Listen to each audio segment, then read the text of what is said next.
students, welcome to the Advera Learning Hub. It is a subject of accountancy, class 12th ICSE board 2026 session. Okay, इसके पहले की सारी भी details पिछले video में प्रोवाइडेड की गई है. पिछले वीडियो ये पार्ट सेकेंड है. आपको पार्ट 1 देखना है तो आप सर्च कर ले part 1 class 12th accountancy Edvera learning hub, आपको मिल जाएगी video. Okay, so let's start. On the basis of convertibility. Convertible preference share क्या होता है? ये प्रेफरेंस शेयर जो सबसे बड़ी बात कि होल्डर क्या होता है. होल्डर वो होता है जो शेयर्स को होल्ड करके रखता है. दैट मीन्स अगर वो प्रेफरेंस शेयर होल्ड करके रखा है तो वो प्रेफरेंस शेयर होल्डर कहलाएगा, और अगर इक्विटी शेयर होल्ड करके रखा है तो वो इक्विटी शेयर होल्डर कहलाएगा. तो वही बोल रहा है कि जो शेयर्स के होल्डर होते हैं उनके पास ये राइट्स होता है कि जो प्रेफरेंस शेयर कन्वर्ट कर सके वो इक्विटी शेयर में, उनको ये ऑप्शन दिया जाता है according to terms of issue. मतलब जब वो इशू करते हैं, शेयर्स को इशू किया जाता है, उसी समय उन्हें ये फैसिलिटी दी जाती है. जो कन्वर्टेबल प्रेफरेंस शेयर चूज़ करेगा तो उसके पास ये राइट्स होता है कि वो अपने प्रेफरेंस शेयर को इक्विटी शेयर में कन्वर्ट कर सके. स्पेसिफिक टाइम उसके लिए दिया जाता है उसके अंडर में.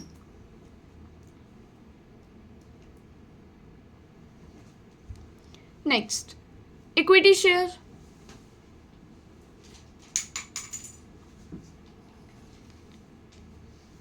Sorry, non convertible preference share क्या होता है? जब होल्डर्स प्रेफरेंस शेयर के कन्वर्ट नहीं होते, मतलब उन्हें ये राइट नहीं दिया जाता है कि वो प्रेफरेंस शेयर्स को अपने इक्विटी शेयर में कन्वर्ट कर सके. मतलब उनके ऊपर रेस्ट्रिक्शन लगाया जाता है कि अगर उन्होंने प्रेफरेंस शेयर लिया है, नॉन कन्वर्टेबल प्रेफरेंस शेयर लिया है, तो फिर वो कन्वर्ट नहीं कर सकते हैं उसे. तो उन्हें क्या करते हैं? नॉन कन्वर्टेबल प्रेफरेंस शेयर कहते हैं. अब सिंपल सी बात है, आप ऐसे ही समझिए. सुनने में ही लग रहा है कि convertible preference share and non convertible preference share, मतलब ऐसे प्रेफरेंस शेयर जो कन्वर्ट किए जा सकते हैं उन्हें कन्वर्टेबल प्रेफरेंस शेयर कहते हैं, और ऐसे शेयर जो इनको कन्वर्ट नहीं किया जा सकता है उन्हें नॉन कन्वर्टेबल प्रेफरेंस शेयर कहते हैं. बस क्या बात है कि उन्हें ये आपको याद रखना है कि प्रेफरेंस शेयर को आपको इक्विटी शेयर में कन्वर्ट करना है. आप कर लिए तो वो preference share convertible preference share हो जाएगा, और अगर आप नहीं कर सकते प्रेफरेंस शेयर को इक्विटी शेयर में तो नॉन कन्वर्टेबल प्रेफरेंस शेयर हो जाएगा. क्या होता है कि most of the persons try करते हैं कि वो इक्विटी शेयर लें, क्योंकि उसमें क्या होता है कि जो प्रॉफिट होता है, जो डिविडेंड होता है, उसका रेट फिक्स नहीं होता है. कंपनी को जिस अकॉर्डिंग प्रॉफिट होता है, जिस तरीके से उनका डिविडेंड होता है, उसके अकॉर्डिंग मिलता है. और प्रेफरेंस शेयर वालों का तो लिमिटेड होता है, इसलिए वो लोग इक्विटी शेयर पे भी वो शिफ्ट होना चाहते हैं. Second, equity share. Equity share क्या होता है?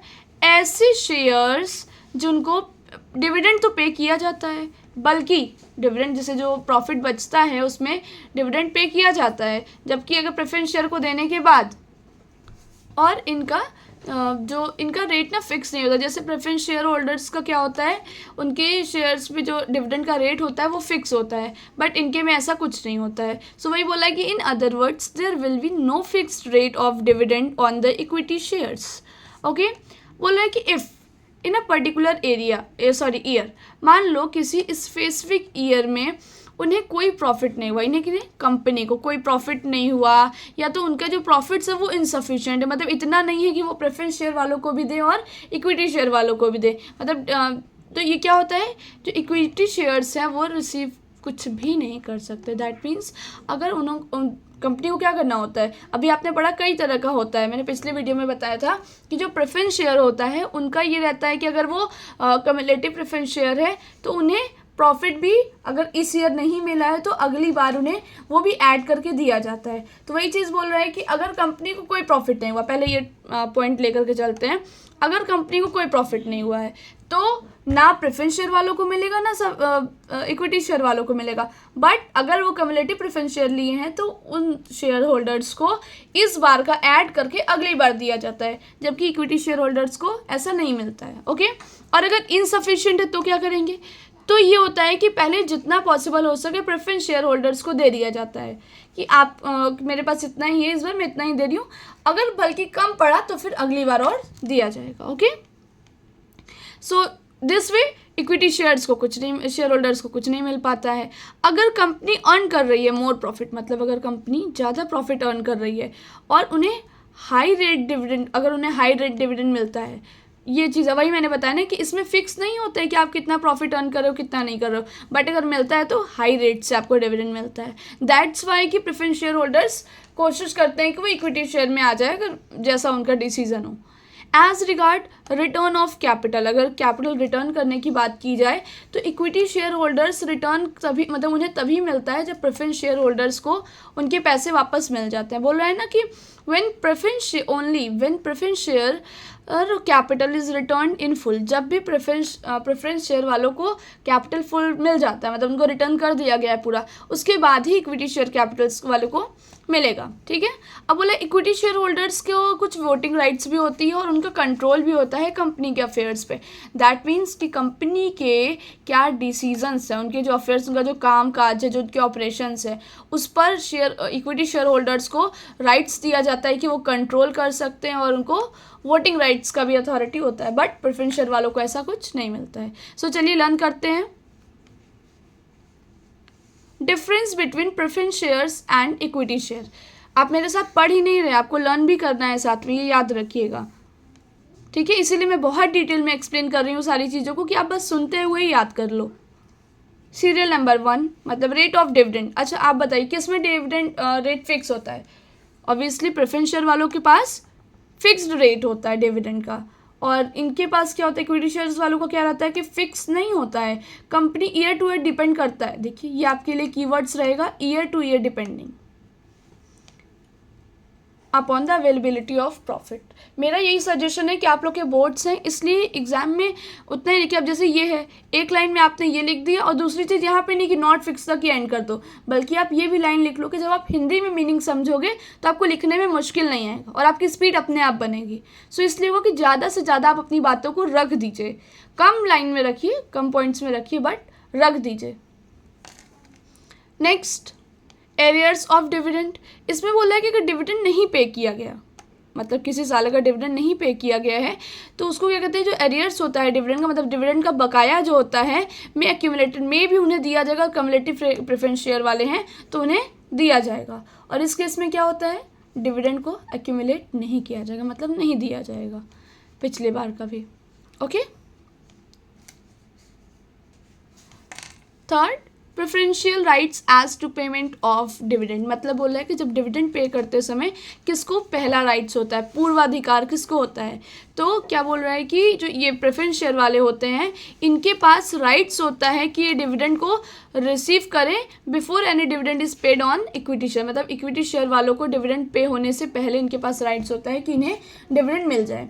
Okay, payment of dividend on equity share is made up after the payment of preference share. वही बात बोल रहा है कि जो पेमेंट होता है डिविडेंड का, मतलब इक्विटी शेयर होल्डर्स को जो पेमेंट दिया जाता है वो कब दिया जाता है, जब प्रेफरेंस शेयर वालों का पेमेंट हो जाता है उसके बाद ही इन्हें दिया जाता है। अच्छा, preferential rights as to payment of capital. Capital में क्या किया जाता है, सेम वही चीज़ होता है, जैसा कि इसमें किया जाता है वैसा ही इसमें किया जाता है कि इन्हें पहले डिविडेंड दिया जाएगा, इन्हें पहले डिविडेंड दिया जाएगा।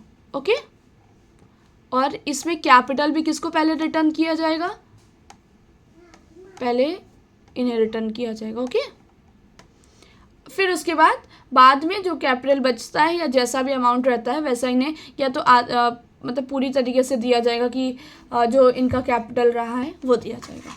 और इसका अगर प्रॉपर्ली रिप्लाई करें तो पहले इनके पास राइट्स होता है जब भी कंपनी वाइंडिंग अप होती है। वाइंडिंग अप मतलब जब भी कंपनी बंद होती है तो फिर कोई भी कैपिटल है वो रिटर्न किया जाएगा सबसे पहले प्रेफरेंस शेयर होल्डर्स को, उसके बाद जा करके इक्विटी शेयर होल्डर्स को दिया जाएगा। वोटिंग राइट्स की बात करें, अभी हमने ऊपर पढ़ा है कि इनके पास कोई वोटिंग राइट्स नहीं होता, जस्ट बिकॉज ये कंपनी का सुख दुख नहीं देखते हैं, इन्हें उतना अपना इंटरेस्ट चाहिए तो चाहिए। वही चीज़ बोल रहा है कि preference shares do not have any voting rights except when their interest is directly affected। बोल रहा है कि कभी कभी क्या होता है ना कि प्रेफरेंस शेयर्स के पास कुछ अथॉरिटी होती है कि वो राइट्स वगैरह कभी कभी, बहुत रेयर होता है कि उन्हें दिया जाता है जब उनका जो इंटरेस्ट है वो डायरेक्टली अफेक्ट करता है, बहुत प्रॉफिट देता है, इस तरह का।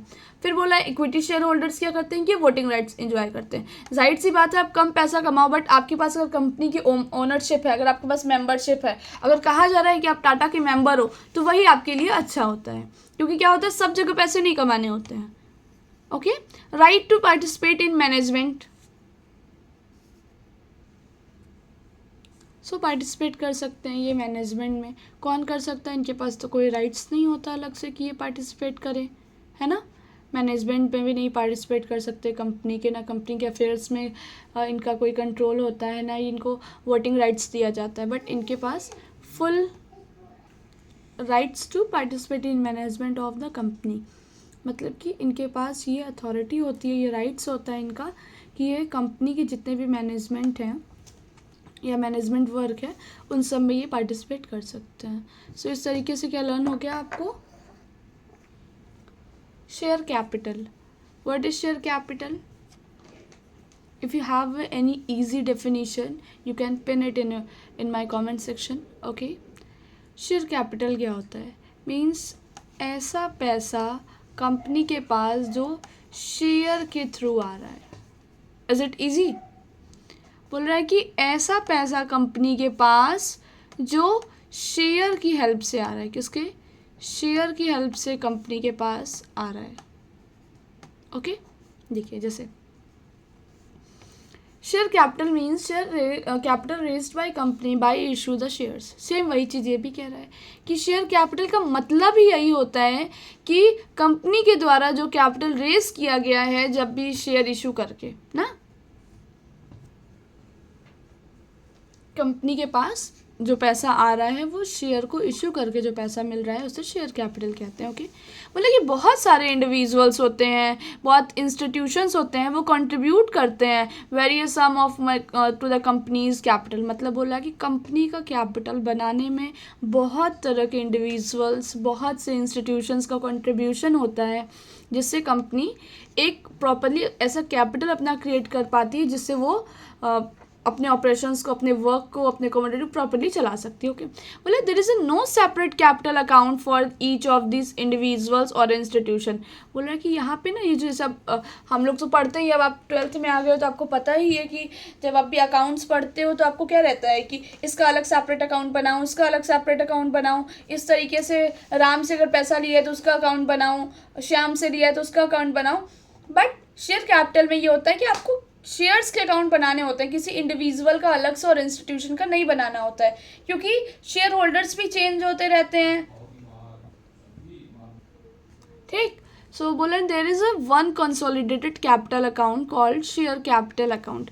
आप अभी पढ़ोगे, जब आप जनरल एंट्री करोगे तो लास्ट में सारा पैसा जैसे भी आ रहा है, एप्लीकेशन से आ रहा है, अलॉटमेंट से आ रहा है, फर्स्ट कॉल से आ रहा है, सेकेंड कॉल से आ रहा है, तो लास्ट में आप सारा पैसा कैपिटल अकाउंट में ट्रांसफ़र करोगे, जिसको कहते हैं कंसोलिडेटेड कैपिटल अकाउंट। मतलब ये एक ग्रुप वाइज कैपिटल अमाउंट बनता है कि थोड़ा थोड़ा करके सबसे कलेक्ट किया है, बट आप इसको कैपिटल अकाउंट का नाम दोगे। Okay next, kinds of share capital. कितने तरह का शेयर कैपिटल होता है?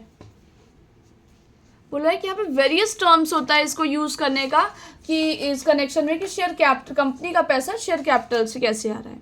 ओके पहला होता है ऑथराइज्ड। ये टोटल 6 to 7 होते हैं, वो डिपेंड करता है कि किस पार्ट में डिवाइड करें, मैं एक एक करके आपको एक्सप्लेन करूँगी। ऑथराइज्ड और रजिस्टर्ड और नॉमिनल कैपिटल, ये क्या है?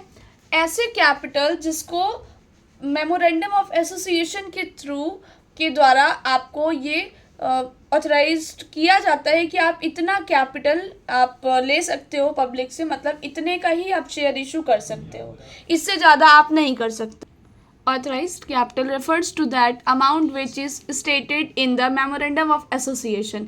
That means कि ऑथराइज्ड कैपिटल क्या होता है? ये रेफर करता है ऐसे अमाउंट को जो कि मेमोरेंडम ऑफ एसोसिएशन के थ्रू स्टेटेड किया गया है कि आप इतना इशू कर सकते हैं शेयर, इतने अमाउंट तक का आप इशू कर सकते हैं शेयर, इतना ही आप पैसा पब्लिक से ले सकते हैं। So that will be maximum capital for which a company is authorised to issue shares during its life time. Okay मतलब बोल रहा है कि ये कंपनी के लिए, मतलब कंपनी के जो ऑथराइज्ड इशू शेयर्स होते हैं, आप शेयर कर रहे हो उसे अपने लाइफ टाइम के लिए, मतलब कंपनी का जो लाइफ टाइम है उसके लिए, तो ये मैक्सिमम कैपिटल होता है, इससे ज़्यादा आप नहीं कर सकते। ओके जैसे कि मैं एग्जांपल ले रही हूँ, कंपनी को चाहिए यहाँ पर उसके पास ये ऑथराइज्ड किया गया है कि आप 10 लाख तक का कर सकते हो। ठीक है, 1 लाख आप शेयर कर रहे हो, 10 लाख कर रहे हो, 1 लाख शेयर अगर आप इशू कर रहे हो तो उसका रेट 10 रुपये रहेगा, पर शेयर रेट 10 रुपये रहेगा। ओके सो आप 10 लाख रुपए कर रहे हो। ठीक है, फिर आप अभी इशू कितना कर रहे हो, आपको ज़रूरत कितना है, आप उसमें से कुछ उसका पार्ट बोल रहे हैं ना, देखो पार्ट ऑफ ऑथराइज्ड कैपिटल, मतलब आपको इसका कैपिटल का मतलब ऑथराइज्ड कैपिटल 10 लाख का, उसमें से चलो आपको ज़रूरत थी, आपने 7 लाख रुपए 8 लाख रुपए ही 8 लाख का ही शेयर इशू किया है। ओके, तो ये आपका इशूड कैपिटल क्या कहलाएगा, 8 लाख कहलाएगा। Which is offer to the public for a subscription, जो कि आप पब्लिक को ऑफर करोगे कि आप सब्सक्राइब इतना करिए। और उसका जो रिमेनिंग पार्ट होगा ऑथराइज्ड कैपिटल का वो क्या होगा, उसको कहेंगे अनइशूड कैपिटल। क्या कहेंगे, अनइशूड कैपिटल, जो कि बाद में हम इशू कर सकते हैं, ऐसा कुछ कहलाएगा। ठीक, चलिए ये क्लियर हुआ। ये मैं एक बार फिर से रिवाइज करा दे रही हूँ क्योंकि ये सब आपके लिए पहली बार है। सो आपका जो रूल्स है, रेगुलेशन है, क्या लिमिट है, क्या रेस्ट्रिक्शन है, ये सब डिसाइड होता है एक डॉक्यूमेंट में जिसका नाम होता है मेमोरेंडम ऑफ एसोसिएशन। आपने पिछले क्लास में पढ़ा होगा। मेमोरेंडम ऑफ एसोसिएशन आपको सारी आपकी लिमिट्स, रिस्ट्रिक्शंस, क्या क्या गाइडलाइंस है, क्या क्या रूल्स है, आप क्या क्या चीज़ें कर सकते हो, क्या नहीं कर सकते हो, कंपनी होने के नाते आपकी क्या क्या रिस्पॉन्सिबिलिटी है, क्या ऑब्लिगेशंस है, ये सारी चीज़ें वो बताता है। सो उसमें एक और चीज़ ये बताता है कि कैपिटल, कि आप कितना कैपिटल पब्लिक से ले सकते हो in the form of issue of share. मतलब शेयर इशू करके आप कितना कैपिटल ले सकते हो पब्लिक से, तो वो एक लिमिट देता है आपको कि जैसे फॉर एग्जांपल 10 लाख आप ले सकते हो। ठीक है, तो अब 10 लाख में कंपनी वो तुरंत 10 लाख का इशू नहीं करती है शेयर, उसे अभी प्रेजेंट टाइम में जितना ज़रूरत होता है, जैसे 8 लाख की ज़रूरत है, 5 लाख की ज़रूरत है, 6 लाख की ज़रूरत है, 9 लाख की ज़रूरत है, उस अकॉर्डिंग वो कैपिटल को बनाती है अपना। ठीक है, तो मान लो यहाँ पर हमने एग्जांपल लिया है कि 8 लाख रुपए, 8 लाख उसे ज़रूरत है कंपनी को, इसलिए उसने 8 लाख का शेयर इशू किया है। Okay, no issue. ठीक है, अब दूसरी बात की जो 2 लाख बचा है, 10 लाख का टोटल ऑथराइज्ड कैपिटल था, रजिस्टर्ड था कि आप 10 लाख ही ले सकते हो, उसमें से आपने 8 लाख इशू किया है, तो 2 लाख जो बचा है वो क्या कहलाएगा, वो कहलाएगा अनइशूड कैपिटल। ओके, जो कि आपको ये कंपनी सोचेगी चलो बाद में ज़रूरत पड़ा तो फिर करूँगी। ये अब आपने तो इशू कर दिया, लेकिन लोगों ने सब्सक्राइब कितना किया ये मैटर करता है। Subscribe capital is a part of issued capital, that means वो जो 8 लाख है ना, उसी में से लोग इशू करें, मतलब सब्सक्राइब करेंगे। वो 2 लाख वाले का तो बात ही नहीं, वो तो आपने इशू ही नहीं किया है, तो उसमें कहाँ से कैपिटल आपका बनेगा। आपने इशू किया है 8 लाख, तो उसी का एक पार्ट होता है सब्सक्राइब्ड कैपिटल। ओके, अब बोल रहा है कि जो सब्सक्राइब होता है, जो पब्लिक के द्वारा सब्सक्राइब किया जाता है, उसी को कहते हैं। ठीक है, बोल रहा है कि अगर कहें तो 13,000 शेयर है और 100 रुपये का एक है, तो कंपनी ये क्या की है, मतलब ये क्या है, ये जो पब्लिक को दिया, तो पब्लिक उसको अप्लाई करता है कि चलो मुझे 12,000 ही शेयर्स चाहिए, मुझे 13,000 लोग नहीं मतलब किए। अब जैसे मैंने बताया ना कि 10 लाख ऑथराइज्ड था, 8 लाख आपने इशू किया है, तो उस 8 लाख में जो पब्लिक है वो केवल 5 लाख तक का ही आपको दिए। मतलब आपने 8 लाख का तो शेयर इशू किया था, लेकिन उन्होंने सिर्फ एक्सेप्ट किया, सब्सक्राइब किया 6 लाख तक का, तो आपका कितना कैपिटल बना है, 6 लाख बना है। तो आपका सब्सक्राइब्ड कैपिटल क्या कहलाएगा, 6 लाख कहलाएगा। फिर से रिवाइज करते हैं, ऑथराइज्ड कैपिटल 10 लाख कहलाएगा, इशूड कैपिटल 8 लाख कहलाएगा, और 2 लाख क्या हो जाएगा, अनइशूड कैपिटल हो जाएगा। फिर उसके बाद आते हैं जो 8 लाख में सब्सक्राइब सिर्फ हुआ है 6 लाख का, 6 लाख के ही आपके सब्सक्राइब हुए हैं, तो आप उसको सब्सक्राइब कैपिटल क्या कहलाएगा, 6 लाख कहलाएगा। ओके, अभी बोले सब्सक्राइब टू कैपिटल जो उसको शो कहाँ किया जाता है, तो शो किया जाता है बैलेंस शीट में। 2 हेड्स में किया जाता है। पहला, सब्सक्राइब किया गया एंड फुल्ली पेड नहीं हुआ, मतलब ये कि कंपनी ने सब्सक्राइब तो किया, मतलब जो पब्लिक है वो तो सब्सक्राइब करी, लेकिन ना पूरा पैसा नहीं दी। मतलब 6 लाख रुपए जो उसने सब्सक्राइब किया था उसमें से फुल्ली पेड, अगर फुल्ली पेड है तो मतलब उसने 6 लाख किया था तो 6 लाख दे दिए पब्लिक ने। बट क्या होता है कि सब्सक्राइब किया 6 लाख, स्टार्टिंग में तो कर दिया, बट पूरा पेड ही नहीं किया। उसमें आपको मिला कितना, 6 लाख में आपको 4 लाख मिला, तो वो 4 लाख क्या कहलाएगा, आपका पेड अप शेयर कैपिटल कहलाएगा। चलिए देखते हैं। नेक्स्ट है subscribe and fully paid up, वही चीज़ बोला है जो नॉमिनल फेस होता है कि आप जितना इशू किए थे आपको उतना मिल गया, मतलब जितना सब्सक्राइब किया गया था उतना पैसा मिल गया आपको। ठीक, और सेकंड क्या था, सेकंड ये था कि नहीं मिला है, तो मतलब 6 लाख आपने किया है तो उसमें से आपको 2 लाख नहीं मिला है, मतलब 4 लाख ही मिला है, तो इस तरीके से। नेक्स्ट अब आते हैं कॉल्ड कैपिटल, मतलब ये क्या बोल रहा है, ये पार्ट ऑफ सब्सक्राइब्ड कैपिटल होता है कि इतना आपको मिल गया है पैसा, वही चीज़ ये बात कर रहा है कि called up capital means such part of subscribed capital which has been called by director from the share holders for payment. That means directors share holder को बोलते हैं कि भैया आपने सब्सक्राइब किया था और आपको इतना पैसा भी पे करना है, वो पब्लिक से बोलते हैं, तो उसको कहते हैं कॉल्ड अप, कि मतलब इतनी कैपिटल मांगा गया है। ठीक, फॉर एग्जाम्पल बोला डायरेक्टर्स, अगर डायरेक्टर्स कॉल कर रहा है तो उसका rate at the rate of 60 rupees का, 60 रुपीज़ पर शेयर का, वो बोला है 12,000 पर, ठीक है, 100 रुपये की रेट से, तो वो लोग नहीं दे रहे, मतलब 7,20,000 रुपये ही मिला। तो ये किस बेसिस पे मिला आपको बताइए ज़रा। ये आपको मिला कि ये जो 12,000 शेयर उन्होंने इशू किया था ना, वो 60 रुपये की रेट से मिला। होता नहीं है कि कुछ कस्टमर्स होते हैं जो मोल भाव करने लगते हैं कि नहीं नहीं मैं तो एकदम नहीं दूंगा। मतलब कोई शेयर होल्डर है, मान लो वो एक शेयर लिया है और 100 रुपये का है उसका, लेकिन वो देने को ही नहीं तैयार, तो कंपनी बोलती है चलो अच्छा ठीक है भैया आप 60 ही रुपये दे दो, एटलीस्ट मेरा पूरा तो ना डूबे। तो वही चीज़ बोल रहा है। और जो रिमेनिंग अमाउंट बच गया, यहाँ पे 4 रुपये बच गया, वो क्या कहलाएगा, वही चीज़ बात हो गई वहाँ पे। अगर उस कॉन्सेप्ट से ले तो 6 लाख था, 6 लाख में 4 लाख मिला। अब वो 4 लाख में भी बोल रहा है कि आप पूरा दे रहे हो कि नहीं दे रहे हो, एटलीस्ट नहीं 4 लाख दे रहे हो तो आप 3,50,000 ही दे दो, बट दे दो, कुछ ना कुछ तो दे दो। तो उसमें जो 50,000 लॉस जा रहा है वो क्या हो रहा है, वो अनकॉल्ड कैपिटल हो रहा है कि छोड़ो इतना तो मिलने का ही नहीं उम्मीद है। ठीक है, पेड अप कैपिटल क्या होता है, जो कि आपको पे कर दिया गया है, मतलब कि जो अमाउंट रिसीव कर लिया गया है, कॉल्स आप मतलब जो बोले ही थे, अब इसमें यही चीज़ है कि इन्होंने बोला कि चलो 60 रुपये पर शेयर से ही दे दो, तो जिन्होंने दे दिया वो पेड अप शेयर कैपिटल कहला जाएगा, और जो नहीं मिला है वो अनपेड कहला जाएगा, या फिर उसको कॉल्स इन एरियर्स कह देंगे। ठीक है, सिंपल सी बात है। नेक्स्ट, अब यहाँ पे वो एग्जांपल दे रहा है कि मान लो यदि कोई शेयर होल्डर है, वो 5 रुपये पे कर रहा है कॉल्ड अप अमाउंट 8 रुपये की जगह, फिर वो 5 रुपये पेडअप, तो वो क्या कहलाएगा, 5 रुपये पेडअप शेयर कैपिटल कहलाएगा आपका। ठीक है, और जो बचा हुआ रहेगा 3 रुपये हो गया कॉल्स इन एरियर्स कहलाएगा, कि मतलब इतना हमें नहीं मिला है। क्लियर। अब अभी मैंने बताया था कि जो पूरा पैसा कलेक्ट किया जाता है, कलेक्ट करने के बाद वो रिजर्व कैपिटल में ट्रांसफर कर दिया जाता है। As per section 65 of the Companies Act 2013 only an unlimited company means कि केवल अनलिमिटेड कंपनी जो कि रेयर ही होता है जो एग्जिस्ट करे, बट हमारे इंडिया में तो नहीं होता है, हैविंग अ शेयर कैपिटल, उनके पास जो शेयर कैपिटल होता है जब वो कन्वर्ट करते हैं इसे लिमिटेड में, लिमिटेड कंपनी में, तो उनके पास रिजर्व कैपिटल होना चाहिए। इस केस में जो कंपनी वो रिजोल्यूशन के थ्रू अपना मैनेज करती है वो होता है। ठीक है, अब देखिए अब किस तरीके से नोटिंग की जाती है प्रेजेंटेशन ऑफ शेयर कैपिटल। मैं कलर चेंज कर लेती हूँ ताकि प्रॉपरली आपको हाईलाइट हो। बोला presentation of share capital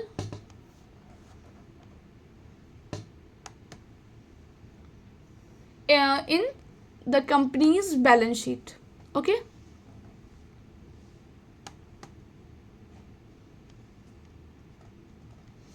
as per the schedule 3, मतलब बोला कंपनीज के अकॉर्डिंग जो शेयर कैपिटल है उसको डिस्क्लोज किया जा रहा है,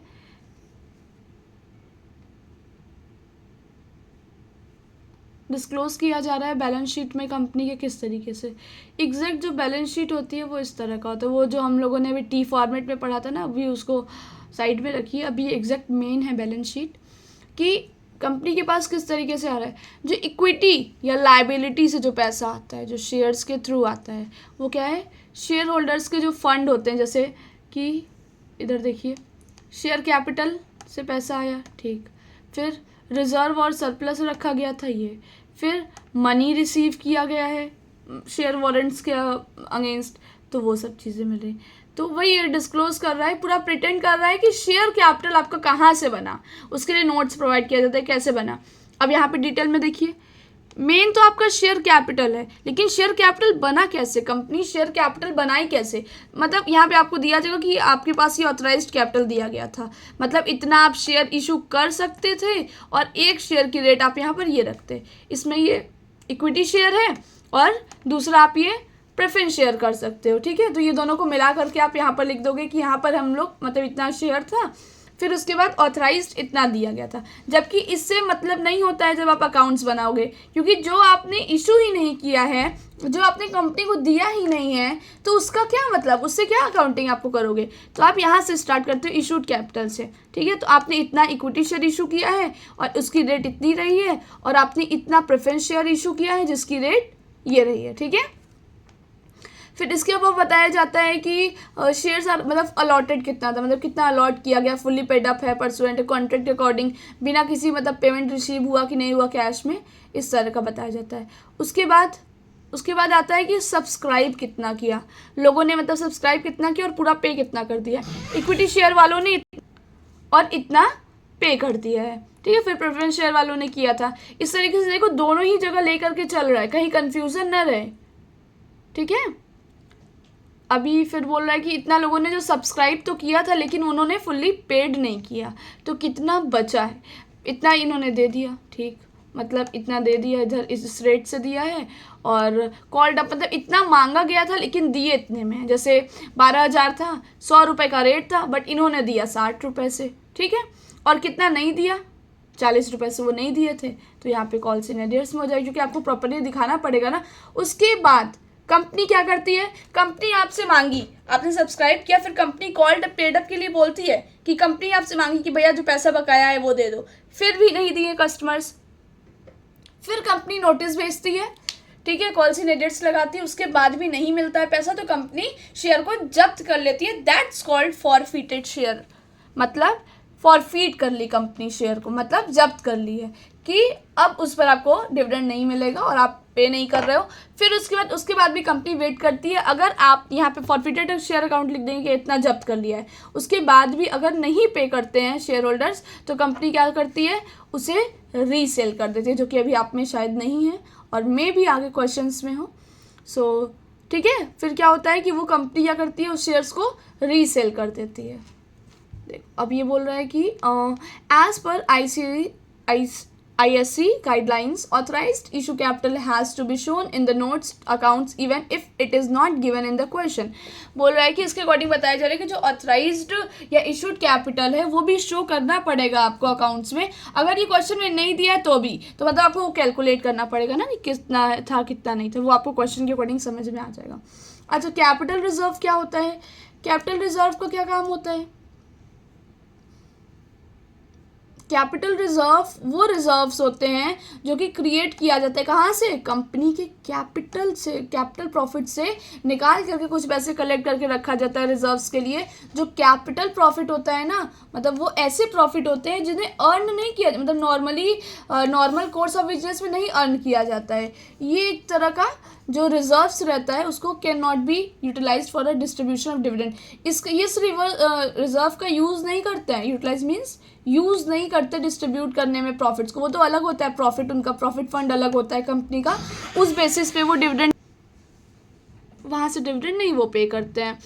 following are items that rise to capital, वही बोला कि कैपिटल प्रॉफिट रहा, हेंस कैपिटल रिजर्व। अब देखिए ये कैसे क्रिएट हो रहा है, ये जो प्रॉफिट होता है ना, कोई फिक्स्ड असेट होता है, उसको सेल किया, उसके सेल पर आपको प्रॉफिट हुआ, ठीक, या तो फिक्स्ड असेट है, उसका वापस से रिवैल्यूएशन किया जाता है कि अभी मैंने उस टाइम 10,000 का खरीदा था तो अभी इसकी क्या वैल्यू है, क्या होनी चाहिए, अगर आपकी वैल्यू ज़्यादा है तो उससे जो प्रॉफिट रहता है वो हो गया। Premium on issue of shares और डेवेंचर और इशू पर जो प्रीमियम होता है वो चीज़ रहा। फिर रिडेम्पशन ऑफ डेवेंचर, बोला profit on redemption of debenture, अगर आप वो जो प्रॉफिट आपको होता है अर्न होता है कि डेवेंचर के रिडेम्पशन पर हुआ, प्रॉफिट जो अर्न किया जाता है इनकॉर्पोरेशन से पहले, कंपनी जो प्रॉफिट अर्न करती है उसे कहते हैं। फिर दूसरा कहाँ से प्रॉफिट मिल सकता है, जो प्रॉफिट आपको मिलता है फॉरफिट कंपनी को जब्त करने से और री इशू करने से, जिसको मैं बोल रही थी रीसेल करना, ओके, या तो आप रीसेल बोलो या री इशू बोलो। अब बोला कैपिटल रिजर्व शो किया जाता है लायबिलिटी साइड में बैलेंस शीट के, ठीक, under the reserves and surplus. अब यहाँ पे देखिए, आप यहाँ पे जो दिया गया था रिजर्व एंड सरप्लस, ये इसकी बात कर रहे हैं, रिजर्व एंड सरप्लस कहाँ से आया, okay. Reserve and capital reserve में क्या डिफरेंस होता है? रिजर्व कैपिटल और कैपिटल रिजर्व में क्या डिफरेंस होता है? पहला मीनिंग एंड क्रिएशन, मतलब इसका अर्थ क्या होता है और ये कैसे क्रिएट किया जाता है। तो रिजर्व कैपिटल जो होता है वो अनकॉल्ड शेयर कैपिटल का पार्ट होता है। अनकॉल्ड मतलब जो कॉल नहीं किया गया है ना, which shall not be called up नहीं किया गया है except in a event of wind, क्योंकि वाइंड जब कंपनी बंद होने लगती है तो फिर बोला जाता है, ठीक है, वो उसका पोर्शन होता है। अभी ये क्या है? कैपिटल रिजर्व ऐसा रिजर्व होता है जिसको क्रिएट किया जाता है कैपिटल प्रॉफिट ना, कैपिटल प्रॉफिट में से किया जाता है। जैसे कि आप सेल कर रहे हो किसी फिक्स्ड असेट का, इधर वाली लाइन आपको बतानी है, ये वाला, ये सारी चीज़ें, ये इसका पार्ट है, ठीक है, यही चीज़ यहाँ पे क्लियर बताया है, ये रहा, ठीक। और रिवैल्यूएशन करते टाइम या प्रीमियम हुआ इशू पर या फिर डिवेंचर पर, या फिर प्रॉफिट हुआ डिवेंचर के रिडेम्पशन पर, तो इस तरह था। तो ये प्रॉफिट जो होता है ना वो नॉर्मली कोर्स ऑफ बिजनेस में नहीं अर्न किया जाता है कि सेल किया तो उससे प्रॉफिट मिला, नहीं, ये जो बाकी और सब तरह का प्रॉफिट मिलता है उस पर डिपेंडेंट होता है। नेक्स्ट एग्जैक्ट मैंने आपकी बुक का ही कलर सेम रख लिया है जिससे आपको ये पता चले कि आप ही की बुक है। सो सेकेंड नेसेसिटी, इसकी ज़रूरत क्या पड़ती है? रिजर्व कैपिटल क्रिएट करने की ज़रूरत नहीं पड़ती है, नो नीड। नेक्स्ट अभी बोल रहा है कि ये जो कैपिटल रिजर्व है, इन केस जब कैपिटल प्रॉफिट होता है तो ये क्रिएट करना ही होता है, क्योंकि जैसे पापा तो बैंक बैलेंस बना के रखते हैं, पापा तो प्रॉफिट जो रहता है उसको रखते हैं, बट मम्मी भी अलग से अपना रिजर्व अकाउंट खोली रहती हैं, कैपिटल रिजर्व अकाउंट खोली रहती हैं कि मतलब उनको कभी ज़रूरत पड़ा तो ये पैसे यहाँ से यूज़ कर सकते हैं, इस तरह का मम्मी लोग का अपना प्लानिंग होता है, ठीक है।